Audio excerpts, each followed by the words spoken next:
साथियों, आप सभी का स्वागत करता हूं अपनी यूट्यूब परिवार एमआरएस स्टडी में। तो डियर, यहाँ पे हम लोग जो है प्री स्ट्रेस कंक्रीट के बारे में जो है डिस्कशन करेंगे आरसीसी में, रेनफोर्स सीमेंट कंक्रीट में। तो कंप्लीट डिस्कशन हम लोग जो है करने वाले हैं सिविल बूस्टर बुक को। तो आप लोग जो है चैनल के साथ जो है जुड़े रहिएगा, पूरी वीडियोज़ अंत तक जो है ज़रूर देखिएगा, तभी जो है जाकर आपको सारी चीज़ें जो है समझ में आएगी और आप बेटर आपको जो है इन्फॉर्मेशन मिल पाएगा। ये सभी एग्ज़ाम्स के लिए आपके इम्पोर्टेंट्स है। अगर आप इस बुक को परचेज़ करना चाहते हैं तो डिस्क्रिप्शन बॉक्स में मैं लिंक दे दूँगा, जिससे डायरेक्टली जो है आप इसको डाउनलोड कर सकते हैं, है ना। मतलब बुक को परचेज़ कर सकते हैं। देखो, बुक आप ई बुक भी परचेज़ कर सकते हो या फिर आप हार्ड कॉपी भी परचेज़ कर सकते हो, लेकिन मैं रिकमेंड करूँगा कि आप हार्ड कॉपी परचेज़ करो। इससे होगा क्या कि आपको पढ़ने में थोड़ा सुविधा होगा और आपकी हेल्प जो है बेटर तरीके से हो पाएगा। आप वीडियोस को किस माध्यम से देख रहे हो मुझे कोई दिक्कत नहीं है, बट आपकी हेल्प होनी चाहिए, हमारा मकसद ये होता है। तो चलिए स्टार्ट करते हैं प्री स्ट्रेस कंक्रीट के बारे में। तो डियर, सबसे पहले अगर हम लोग बात करें कंक्रीट के बारे में, तो concrete in which internal stress of suitable magnitude and distribution are introduced so that a stress resulting from external load are counteracted to desired degree. तो इस तरीके का जो कंक्रीट होता है वो प्री स्ट्रेस कंक्रीट कहलाता है। टेंडन जो है यूज किया जाता है to impart pre stress to concrete. Concrete में प्री स्ट्रेस इम्पार्ट करने के लिए यानी प्रोवाइड करने के लिए जो है टेंडन देते हैं। Stretched element in form of wire, strand या वार के फॉर्म में होता है। Type of pre stress concrete बात किया जाए तो प्री टेंशन और पोस्ट टेंशन दो तरीके का आपका होता है। बात किया जाए प्री टेंशन की तो anchoring of tendon, placing jack, applying tension, casting concrete and finally cutting the tendon. Pre stressing bed, joint, jack, anchoring device, and abutment, shuttering mould and harping device, ये डिवाइसेस यूज़ किए जाते हैं pre tensioning के लिए। Advantage अगर बात किया जाए प्री टेंशनिंग का तो सूटेबल होता है फॉर बल्क प्रोडक्शन और do not provide large anchorage device. Large anchorage device required नहीं होता है। ओके। डिसएडवांटेज अगर बात किया जाए तो good bond in necessary between transmission length, जो ट्रांसमिशन लेंथ होता है उसके अंदर एक गुड बॉन्ड जो है ज़रूरी होता है। और दूसरा डिसएडवांटेज है कि प्री स्ट्रेसिंग बेड रिक्वायर्ड, है ना, प्री स्ट्रेसिंग बेड की जो है ज़रूरत पड़ती है। वही अगर पोस्ट टेंशनिंग के बारे में अगर बात किया जाए तो स्टेजेस की, तो casting of concrete, placing of tendons, placement of anchorage block and jack, applying tension to tendons and finally seating wedges. ठीक। डिवाइसेस अगर बात किया जाए तो कास्टिंग वेड, डक्स, मोल्ड या शटरिंग, एंकरिंग डिवाइस, जैक्स, ये सभी आपका होता है। एडवांटेज के बारे में बात किया जाए तो heavy cast in place member can be easily post tension, आसानी से पोस्ट टेंशन किया जाता है। Transfer of pre stress is independent of length, length के इंडिपेंडेंट होता है। Less waiting period in cast वेड होता है। डिसएडवांटेज के बारे में बात किया जाए पोस्ट टेंशनिंग का तो requirement of anchorage device and grouting equipment, ये आपका जो है डिसएडवांटेज है। एंकरेज जो है ये मैकेनिकल डिवाइस होता है जो कि यूज़ किया जाता है टू इम्पार्ट और maintain pre stress in concrete में प्री स्ट्रेस को मेंटेन करने के लिए। हाई स्ट्रेंथ कंक्रीट जो होता है results in reduction of cross sectional dimension, hence ultimately dead weight, है ना, डेड वेट होता है। By using high strength concrete के लिए loss of pre stress can be reduce, जो लॉस होता है प्री स्ट्रेस का वो रिड्यूस हो जाता है। इन पाइप्स और liquid storage tank the hoop tensile stresses can be effectively counteracted by circular pre stressing के normally due to creep and shrinkage loss in a strain approximately 0.0008, so a stress loss is 0.0008 into 2 into 10 के power 5 यानी 160 Newton per mm square होता है, जो कि recommended होता है high strength steel के लिए आपका रिकमेंडेड होता है। एडवांटेज के बारे में बात किया जाए तो फुल सेक्शन जो होता है वो यूटिलाइज्ड होता है as a section remains uncracked at service load पे अनक्रैक्ड होता है। High span over depth ratio is possible होता है। शियर रेजिस्टेंस कैपेसिटी जो है वो इंक्रीज्ड हो जाता है। इंक्रीजेज स्पीड ऑफ कंस्ट्रक्शन क्या होता है, इंक्रीज कर देता है। Limitations skilled technology, high cost, better quality control, ये जो है इसका लिमिटेशंस होता है। टाइप्स ऑफ प्री स्ट्रेसिंग बात किया जाए तो source of force, time of force application, place of force application और प्रोफाइल ऑफ कैपेबल टेंशन, ये टाइप्स ऑफ प्री स्ट्रेसिंग है। बात किया जाए सोर्स ऑफ फोर्सेस की तो hydraulic, mechanical, electrical and chemical. Time of force application pre tensioning और post tensioning. Place of force application external यानी ब्रेज और internal sleepers. Profile cable tension, linear beams, poles, circular tanks और silos. As per IS code 1343 1980 के अनुसार type 1 full stressing, type 2 limited stressing, type 3 partial stressing.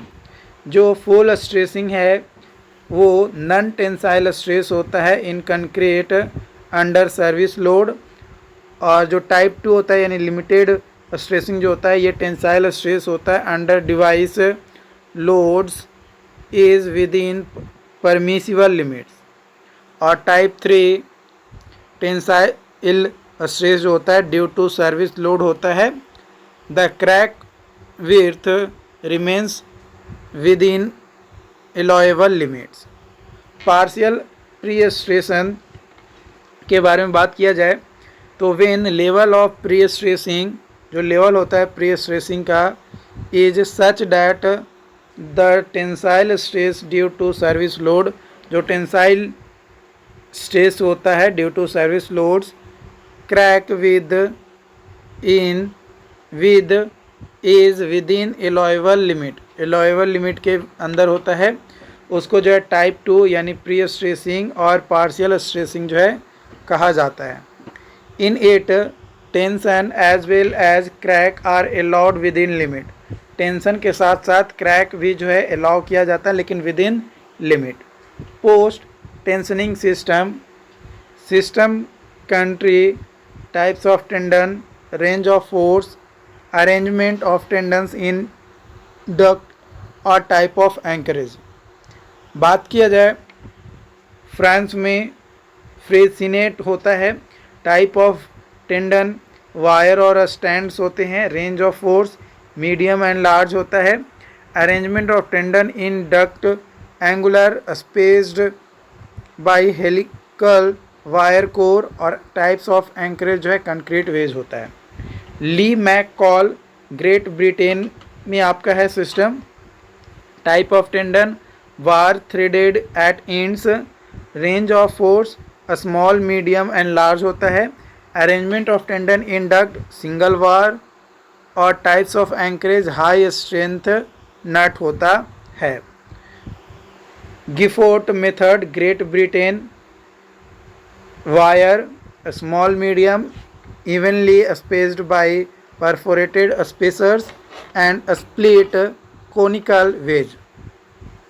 Mangle, Blaton, Belgium wire, a small, medium, large, horizontal rows of 4 wires spaced by metal griller. Flat steel wedge in sandwich plates. ये आपके जो है types of encourage होते हैं। Long time methods, जो कि आपका होयर method के नाम से भी जाना जाता है, is mostly used for pre stressing. Pre stressing के लिए यूज़ किया जाता है। For factory made product, factory made product के लिए it is generally used for a small repetitive types of member. Small repetitive types of member के लिए generally use किया जाता है लॉन्ग टाइम मेथड। एग्जांपल के तौर पे PSC, railway sleepers, electric pole etcetera आपका होता है। Code, IS code recommendation for pre stress concrete. Grade of concrete M40 for pre tension member, M30 for post tension member. Pre tension के लिए आपका M40 और पोस्ट टेंशन मेंबर के लिए M30। Flexural tensile strength FCR is equal to 0.7 into square root FCK। Design mix, only design mix concrete can be used with cement content preferably less than 530 kg per meter cube. Short term modulus of elasticity EC is equal to 5000 into a square root FCK as per IS 456 2000 के अनुसार। और EC जो modulus of elasticity है 5700 into square root FCK as per IS 456 1978 के अनुसार। Modulus of elasticity of steel, types of steel and modulus of elasticity in kilo newton per mm square. Plain cold drawn wires के लिए 210 kilo newton per mm square. High tension steel bar rolled और heat 200 kilo newton per mm square. Strands 195 kilo newton per mm square. Minimum cement content is equal to 300 to 360 kg per metre cube. Durability purpose. Minimum cover pre tension work के लिए 20 mm और post tension work के लिए maximum of 30 mm और size of cable जो भी maximum होगा उसको हम लोग लेकर चलेंगे। For pre tension work in aggressive environment cover shall be increased by 10 mm। Cover जो है 10 mm से जो है क्या होता है, इंक्रीज करता है। जो एलॉयबल स्ट्रेस होता है in concrete, first allowable compressive stress under flexure pre tension के लिए M40 0.51 FCI और 0.44 FCI M60 और M30 पोस्ट टेंशन के लिए 0.54 FCI और 0.37 FCI M60 के लिए। यहाँ पे जो FCI है वो है cubic strength at transfer. Allowable tensile stress under flexure. Type 1 no tensile stress. Type 2 3 newton per mm square can be increase to 4.5 newton per mm square for temporary load. और type 3 table of IS code 1373 1980 provides hypothetical value. Hypothetical value जो है provide करता है। Allowable compressive stress under direct compression 80% of compressive stress under flexural का होता है। जो maximum initial pre stress होता है शुड बी सच डैट, इस तरीके से होता है कि कि जो मैक्सिमम टेंसाइल स्ट्रेस होता है immediately behind the anchorage should not exceed नहीं करता है 76% of ultimate tensile strength of wire के। स्पेसिंग ऑफ टेंडन जो होता है फॉर सिंगल वायर वो मैक्सिमम होता है 3D या फिर 4/3 ऑफ मैक्सिमम एग्रीगेट साइज। और फॉर ग्रुप्ड केबल के लिए पहला है मिनिमम हॉरिजॉन्टल स्पेसिंग जो है मैक्सिमम ऑफ 40 mm या 5 mm plus maximum aggregate size, और दूसरा कि मिनिमम वर्टिकल स्पेसिंग जो है 50 mm होता है। फॉर केबल और large bars maximum of 40 mm या मैक्सिमम साइज ऑफ केबल या 5 mm प्लस मैक्सिमम एग्रीगेट, इसमें से जो भी मैक्सिमम वैल्यू देगा उसे हम लोग लेकर चलेंगे। Maximum deflection allowable final deflection due to load including effect of temperature shrinkage creep span by 250 और deflection including effect of temperature shrinkage creep occurring after partitions, erections and application of finishes। तो इसके लिए maximum deflection allowable होगा minimum of 20 mm और span bye 350, जो भी minimum होगा उसको लेकर हम लोग जो है चलेंगे। अब बात करेंगे यहाँ पे हम लोग analysis of pre stress and bending stress के बारे में। एजम्पशंस सबसे पहला है आपका कंक्रीट इज़ होमोजीनियस और इलास्टिक मटेरियल। दूसरा stress variation in steel due to external load is negligible.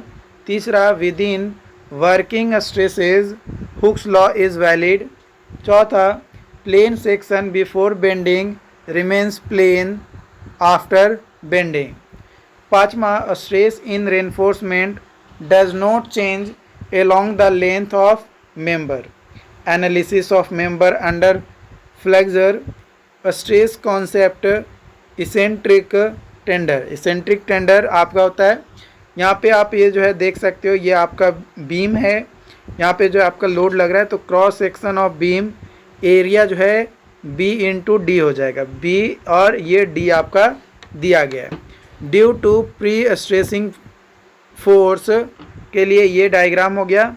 ये due to eccentric of pre stress ये आपका जो है हो गया, और ये ड्यू टू बेंडिंग मोमेंट है mz और m/z है, और फाइनल स्ट्रेस जो है P/A plus PE/z minus m/z आपका होगा।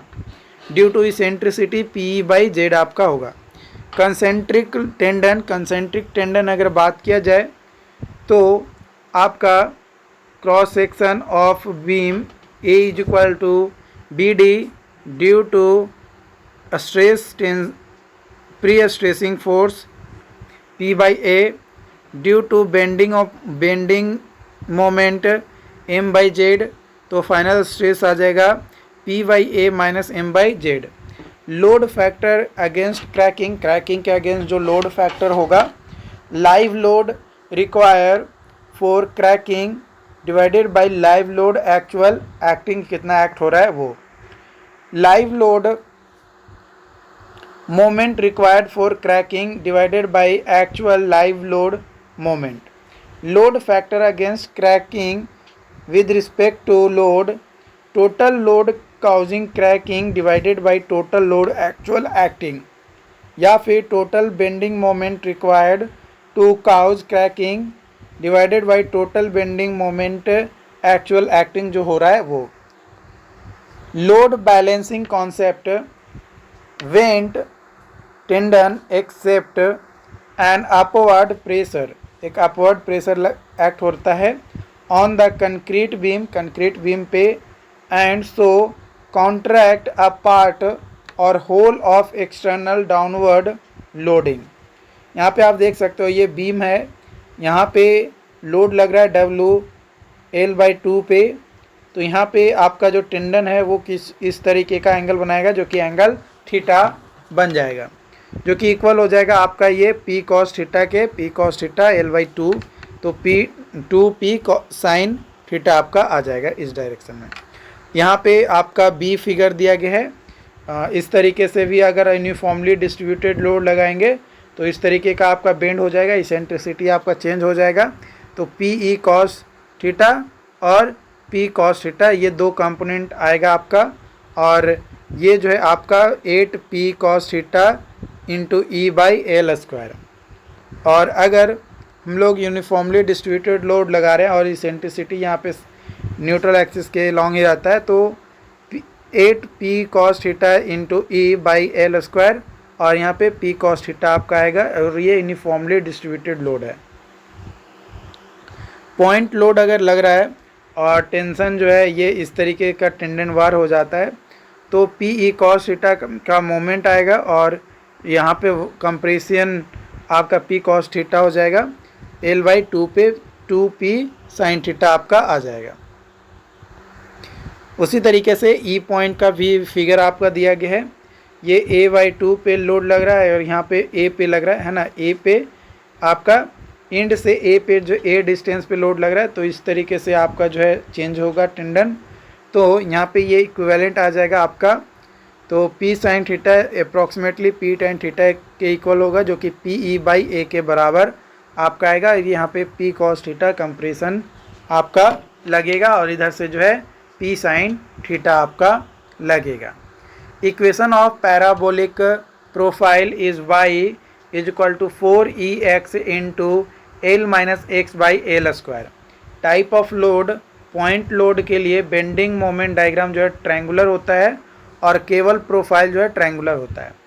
2 पॉइंट लोड के लिए बेंडिंग मोमेंट डायग्राम जो है ट्रेपेजॉइडल होता है, और केवल प्रोफाइल भी ट्रेपेजॉइडल होता है।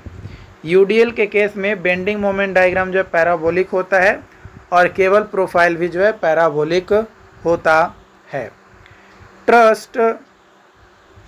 थ्रस्ट लाइन और प्रेशर लाइन कॉन्सेप्ट जो कंबाइन इफेक्ट होता है प्री स्ट्रेसिंग फोर्स का P by A plus P e by Z and external applied load M by Z will result in distribution of concrete stress के such that इस तरीके से it can be revolved into the single force के तौर पे ये revolve किया जाता है, and locus of point of application of resultant force is called pressure और थ्रस्ट लाइन। यहाँ पे यूडीएल आपका लग रहा है, इसेंट्रिसिटी से नीचे आपका जो है लोड लग रहा है, तो आपका जो सिग्मा बी टी जो होगा वो हो जाएगा P by A plus minus P e by Z minus plus M by Z. तो ये यहाँ इस तरीके से पैराबोलिकली चेंज हो जाएगा ई डैश में।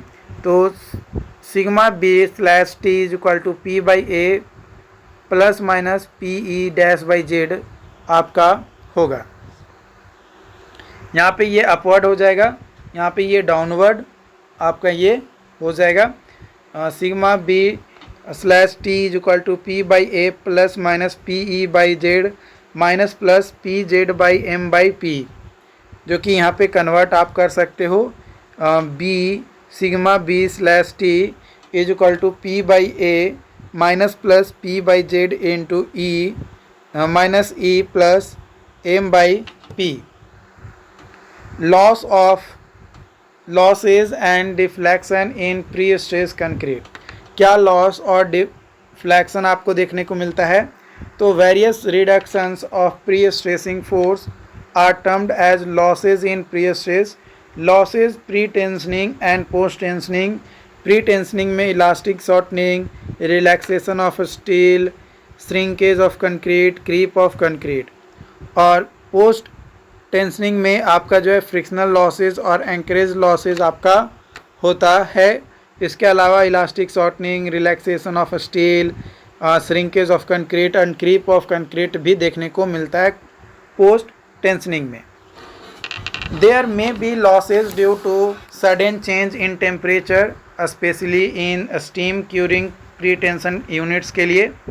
इन पोस्ट टेंशनिंग में there is no loss of elastic shortening, किसी तरीके का इलास्टिक शॉर्टनिंग का लॉस नहीं होता है।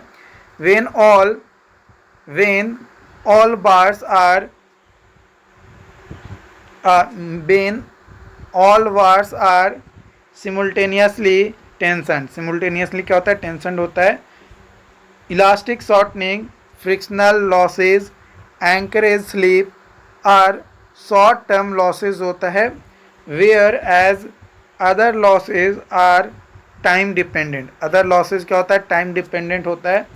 Total loss in pre tensioning is more than post tensioning. Post tensioning के जो इलास्टिक शॉर्टनिंग लॉस होता है ये प्री टेंशन मेंबर में या pre stressing loss equal to M into F c average, जहाँ पे एम जो है मॉडुलर रेशियो है और एफ सी जो है एफ सी एवरेज जो है यह स्ट्रेस इन कंक्रीट है एट लेवल ऑफ टेंडन के.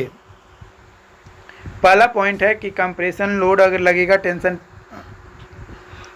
टेंडन पे तो del F S is equal to M into P by A as e is equal to 0.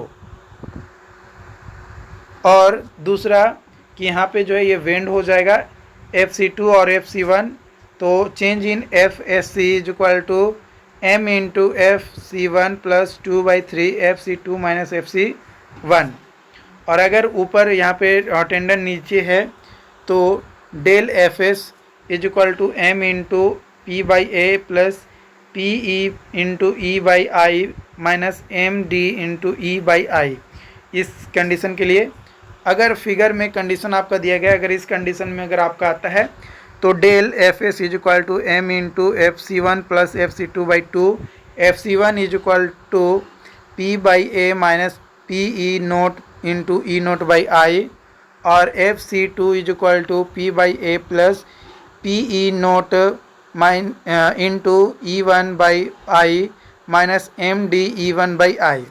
अगर ये फिगर आपका है ई यहाँ पे है FC2 हो गया, FC1 हो गया, यहाँ पे P लोड लग रहा है टेंडन पे, तो del FS is equal to M into FC1 plus FC2 by two, FC1 is equal to P by two and FC2 is equal to P by A plus FC1 is equal to P by A और FC2 is equal to P by A plus PE into E by I minus MD into E by I.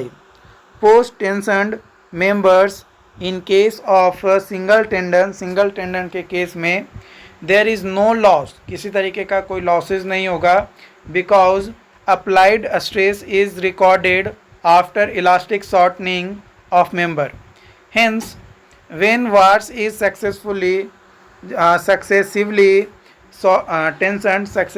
tensioned किया जाता है bar को और end anchored को, then जो losses होता है विल अकर एज, पहला है when first bar tensioned no losses, दूसरा when second bar tensioned no loss in second but loss in first bar, third when third bar tensioned no loss in third but loss in first and second bar. जो concept होता है averaging का will be used, है ना, averaging का concept use करते हैं when bar is not stressed सिमुल्टेनियसली.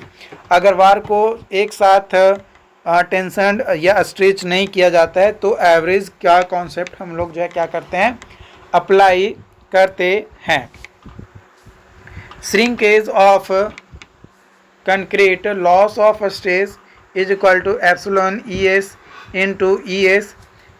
Epsilon s is total residual shrinkage strain, जो कि 3 इंटू 10 के पावर 4 माइनस 4 टेंशनिंग है, जो कि 2 इंटू 10 के power minus 4 divided by log 10 into t plus 2 4 post tensioning के लिए. ये प्री टेंशनिंग के लिए 3 इंटू 10 के पावर माइनस 4 था और पोस्ट टेंशनिंग के लिए e s s is equal to 2 into 10 के power minus 4 by log 10 into t plus 2 for post tensioning. E s जो है modulus of elasticity of steel और टी जो है एज ऑफ कंक्रीट होता है at transfer in days. Relaxation of steel, decrease in stress with time under constant strain. It depends on type of steel, temperature and initial pre stress. Generally आपका जो value होता है वो 2 to 5% हम लोग initial stress in steel लेकर चलते हैं। बात किया जाए क्रीप ऑफ कंक्रीट की, तो loss of stress m into phi into F c. Phi जो है क्रीप कॉफिशिएंट होता है, जिसका फॉर्मूला होता है मतलब ultimate creep strain by elastic strain, m is equal to e s by e c. Creep losses जो होता है वो जनरली 2 to 3% होता है इनिशियल प्री स्ट्रेसिंग फोर्स के। Creep coefficient and days 2.247 days, 1.64 28 days and 1.14 365 days. Friction losses, loss of stress, initial stress mu alpha plus kx, mu जो है coefficient of friction on in curve, जो कि value जो है generally 0.25 to 0.55 लेकर चलते हैं। k जो है वोवेल का करेक्शन फैक्टर होता है, जिसका वैल्यू जो है 0.0015 से लेकर 0.005 पर मीटर लेंथ ऑफ टेंडन लेकर चलते हैं। Jacking from both and, x का वैल्यू l/2 और अल्फ़ा का वैल्यू θ1 या θ2 में से जो भी ज़्यादा होगा, θ1 और θ2 में से जो भी ज़्यादा होगा l/2 डिस्टेंस पे ये आपका होगा। जैकिंग एट वन एंड, तो ये इसका x is equal to l और alpha is equal to θ1 plus θ2, यहाँ पे टोटल लेंथ l हो जाएगा, यहाँ पे θ1 और θ2 को ऐड कर देंगे। 4 ट्रेपेजोइडल प्रोफाइल, ट्रेपेजोइडल प्रोफाइल के लिए jacking at one end alpha is equal to 2θ is equal to E 2e by A, और jacking at both end alpha is equal to θ is equal to E by A. यहाँ पे a distance तक यहाँ पे है, यहाँ पे भी आपका a डिस्टेंस तक है। ये ट्रेपेजोइडल प्रोफाइल आपका जो है बन रहा है। For parabolic profile, parabolic profile के लिए jacking at one end alpha is equal to 2θ is equal to 8e by L, and jacking from both end alpha is equal to θ is equal to 4e by L. ये आपका total length l हो गया, ये 4e by L आपका है, ये both and के लिए। इन प्री टेंशन मेंबर के में या प्री टेंशन मेंबर में as there is no concrete during stretching of tendons, hence this loss does not occur. इसलिए यह इस तरीके का कोई भी जो है आपका लॉसेज अकर नहीं होता है। Bowling effect, it is local deviations होता है आपका ड्यू टू अन इवननेस के कारण से ऑफ डक्ट सरफेस के, एंड कैन नॉट एलिमिनेट, और इसको जो है हम लोग एलिमिनेट भी नहीं कर सकते हैं। ये चीज़ जो है आपको ध्यान रखना है। इन पोस्ट टेंशन मेंबर में जो फ्रिक्शन लॉस होता है ये जनरली जो है जनरेट होता है due to curvature of tendon के कर्वेचर के कारण से जो है जनरेट होता है फ्रिक्शन लॉस, किसमें, पोस्ट टेंशन मेंबर में, और vertical component of pre stressing force होता है। Anchorage slip, loss of stress is equal to del by L into e s. Del जो है anchorage slip in mm, e s जो है Young modulus of stress in newton per mm square, और L जो है length of cable in mm होता है। The percentage loss due to anchorage, जो परसेंटेज लॉस होता है due to anchorage slip is higher होता है फॉर शॉर्टर मेंबर के लिए as compare to longer member के कंपैरिजन में। टोटल लॉस जो अलाउ किया जाता है इलास्टिक शॉर्टनिंग ऑफ कंक्रीट के लिए प्री टेंशन में 3% और पोस्ट टेंशन में 1%। क्रीप इन कंक्रीट के कारण से प्री टेंशन में 6%, पोस्ट टेंशन में 5%। Shrinkage of concrete pre tension में 7% और पोस्ट टेंशन में 6%। रिलैक्सेशन ऑफ स्टील आपका 2% प्री टेंशन में और पोस्ट टेंशन में 3% आपका होता है। Deflection in pre stress concrete, short term deflection जो होता है अंडर अनक्रैक्ड कंडीशन में can be computed using elastic theory. Elastic theory का यूज़ करके हम लोग कैलकुलेट करते हैं, कंप्यूट करते हैं by using area moment method. Area moment method जिसको मोहर्स मेथड भी कहते हैं। जो बेंडिंग मोमेंट होता है at any section is the product of pre stressing force and eccentricity at that section. Some standard results del is equal to minus P e L square by 8 ये इस figure के लिए। और अगर deflection आपका हो रहा है तो del is equal to minus 5 into P e into L square by 48 और अगर ट्रेपेजॉइडल प्रोफाइल है तो del is equal to minus P e by 6 into 2t1 का स्क्वायर प्लस 6, यहाँ पे t नहीं L1 है ना, 6L1 L2 प्लस 3L2 का स्क्वायर। और अगर ट्रायंगुलर आपका प्रोफाइल बनाया जा रहा है तो डेल इज इक्वल टू हो जाएगा minus P L square by 12 into E1 plus E2 plus PE2 L square by E8 यह आपका है E1 है ना, यहाँ पे आपका E2 हो गया इसेंट्रिसिटी। डाउनवर्ड जो डिफ्लेक्शन होता है due to self weight of या impose load is 5W/4 by 384 EI आपका होता है। और अगर इस तरीके का आपका फिगर दिख रहा है तो यहाँ पे E1 है और ये E2 है, तो del is equal to minus 5PL square by 48 EI into E1 plus E2 plus PE2L square by 8 EI आपका होता है। आई होप कि आज का सेशन आपको जो है समझ में आया हो। अगर आज के सेशन में किसी तरीके का कोई प्रॉब्लम हो या किसी तरीके का कोई सवाल हो तो आप हमें कमेंट बॉक्स में ज़रूर बताएं। Thank you.